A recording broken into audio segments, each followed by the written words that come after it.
이제 그걸 보면서 어떻게 했냐면 제 욕심을 확 내려버렸습니다. 제가 생각했던 그 마지노선을 그냥 없애버렸어요.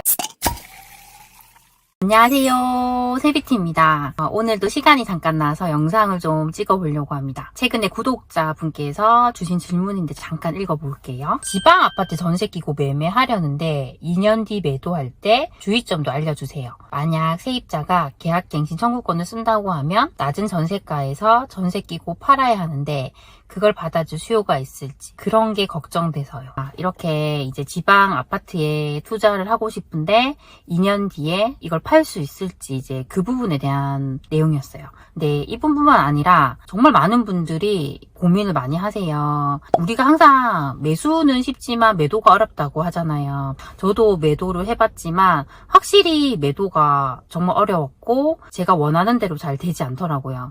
근데 그때 가장 중요했던 게 뭐였냐면 욕심을 버리는 거였어요. 그 욕심이라는 게 뭐냐면 제가 집을 팔 때도 보니까 제 스스로 어느 정도의 그 선을 정해놨더라고요. 그러니까 이 정도 선 아래로는 난 절대 팔 수 없다. 이제 그런 저의 주관적인 선이었어요. 근데 이제 살려고 하는 사람들은 아무래도 좀 더 가격을 조정하고 싶고 싸게 사고 싶어 하잖아요. 그래서 매도자와 매수자 간에 이런 팽팽한 대립이 되는 것 같아요. 근데 이렇게 계속 대립만 돼서는 거래가 성사가 되지 않아요. 그러니까 어느 한쪽이든 간에 양보를 해야지 되는 것 같아요. 저 같은 경우는 처음에는 그 제가 원하던 선에서 절대 내리려고 하지 않았어요. 그러다 보니까 거래가 되지 않았습니다. 특히나 제가 그렇게 매도를 하려는 시점이 그 주변 그 지역의 분위기가 좋지 않았어요. 그러니까 물량도 많았고 그래서 이제 살려고 하는 수요가 없더라고요. 그런 상황에서 제가 팔려고 하니까 더 팔리지가 않더라고요. 그때 느꼈던 게 뭐냐면 우리 집은 이렇게 안 팔리는데 다른 쪽에 입지가 좋고 신축인 아파트는 그래도 거래가 되는 거예요. 그때 이 수요의 힘에 대해서 제가 느꼈습니다. 그러니까 제가 가지고 있던 집은 변두리였고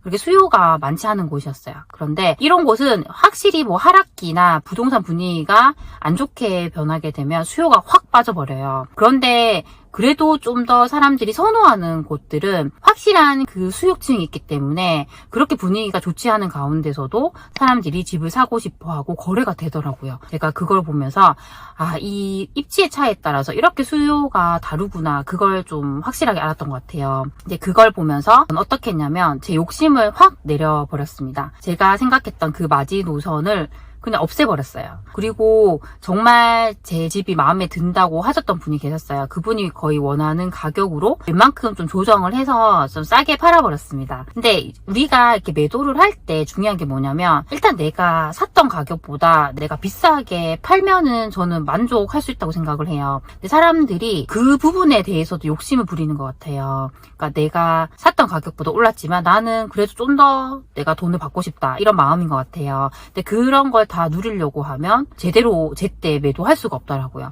근데 저는 일단은 싸게 팔았지만 제가 샀던 가격보다는 그래도 더 높게 팔았기 때문에 그 부분에 만족을 했고요. 두 번째는 정말 제 집이 마음에 든다고 했던 분에게 제가 팔 수 있었기 때문에 그 부분도 되게 만족했습니다. 그리고 세 번째는 저는 확실하게 이걸 매도하고 다른 곳을 어디에 사야 할지를 정해둔 상태였어요. 그래서 제가 이걸 싸게 팔더라도 더 많이 확실하게 상승할 곳이 있었기 때문에 저는 크게 걱정되지 않았어요. 그래서 매도를 하실 때는 항상 이렇게 파는 게 중요한 게 아니라 내가 이걸 팔고 어디를 살지를 미리 딱 정해 두셔야 돼요. 저는 그게 가장 중요한 것 같더라고요. 이제 아까 질문 주신 분이 또 하신 말씀 중에 그러면 세입자가 2년 뒤에 계약갱신 청구권을 쓰게 되면 어떻게 하나 이제 그 부분에 대해서도 말씀하셨어요. 근데 보통은 이렇게 저평가 지역에 우리가 매수를 해서 2년 정도 지나면 전세가도 내가 매수했던 시점보다 더 올라 있는 경우가 많아요. 왜냐하면 이 지역이 계속 상승하고 있기 때문에 매매가도 오르고 전세가도 오릅니다. 근데 만약에 이 세입자가 계약갱신 청구권을 쓰면 매도인이 실입주를 하지 않는 이상은 팔 수가 없잖아요. 내가 팔려고 하면 이제 이 세입자를 낀 상태에서 팔아야 돼요. 그러면 이 세입자분은 2년 전에 이제 전세를 들어온 분이기 때문에 아무래도 지금 현재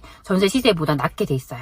그런데 이런 물건은 실수요자들이 살 수가 없잖아요. 그럼 투자자들이 사줘야 되는데 투자자들 입장에서는 어떻게든 투자금을 줄이고 싶잖아요. 그런데 이미 매물가는 좀 더 올라와 있을 거고 전세가는 예전에 전세가이기 때문에 지금 현재 실입주 가능한 매물들에 비해서 이렇게 투자금이 더 많이 드는 거예요. 그래서 이제 이렇게라도 팔려고 할 때는 현재 나오는 그 매물 가격보다는 더 낮춰서 팔아야 돼요. 그렇게 팔던지 아니면 정말 계약갱신 청구권을 이렇게 수용해서 2년을 더 보유하고 파는 방법이 있는 것 같아요. 근데 저는 만약에 내가 이 지역이 아직도 상승을 하고 있고 가장 중요한 게 미분양이에요. 만약에 미분양 수치가 늘지 않고 청약 경쟁률도 계속적으로 완판이 나고 높아지고 있는 상황이라면 저는 한 바퀴를 더 돌려도 괜찮다고 생각을 해요. 그래서 이때 가장 중요한 게 뭐냐면 우리가 처음부터 살 때 수요가 많은 곳을 사야 돼요. 그러니까 제가 항상 우리가 볼 때 상위 30%의 아파트를 봐야 된다고 말씀드리잖아요. 그렇게 말씀드린 이유가 그런 상위 30% 아파트는 그 지역에서 사람들이 가장 선호하는 아파트들이에요. 그래서 만약에 우리가 좀 더 오래 보유하려고 해도 그런 곳들은 수요가 받쳐주기 때문에 우리가 뭐 굳이 그렇게 뭐 2년을 보유하고 팔지 않아도 되는 상황이 많은 것 같아요. 그리고 만약에 갑자기 이 지역의 분위기가 안 좋아지고 보합에서 하락기로 변한다 하더라도 이럴 때 가장 먼저 빠지는 곳이 변두리거나 수요가 많지 않은 외곽인 곳들이에요. 그런 곳들부터 타격이 있기 때문에 어떻게든지 그래도 내가 가장 좀 좋은 것들 위주로 선택을 했다면 저는 매도를 할 때 그렇게 큰 걱정하지 않아도 된다고 생각을 합니다. 그리고 저는 항상 이런 생각을 해요. 우리가 이걸 투자를 하기 전부터 매도할 걱정을 하면 그게 너무 부담이 돼서 우리가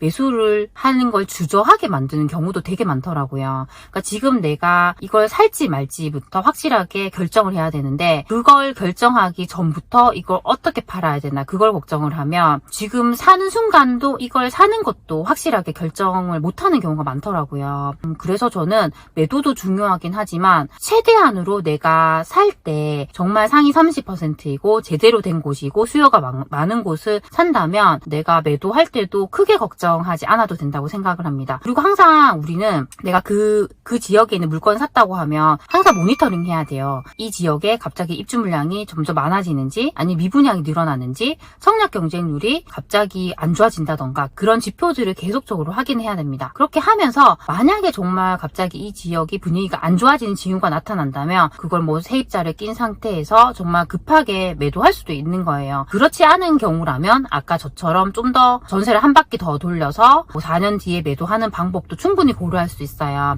그러니까 이런 부분들은 좀 더 유동적이기 때문에 내가 매수를 한 후에 계속적으로 이 지역을 모니터링하면서 그때 결정하셔도 전 늦지 않다고 생각을 합니다. 그런데 미리 내가 이런 부분을 너무 걱정을 하게 되면 내가 매수를 하는 것에도 큰 영향을 주기 때문에 전 최대한 내가 매수를 할 때는 내 생각을 단순하게 해서 이렇게 실행을 해 나가셨으면 좋겠습니다. 오늘 제가 드린 말씀들이 저희 소중한 친구분들에게 조금이라도 도움이 되셨으면 좋겠습니다. 항상 제 영상을 시청해줘서 정말 감사드립니다. 그럼 다음 시간에 만나요. 안녕.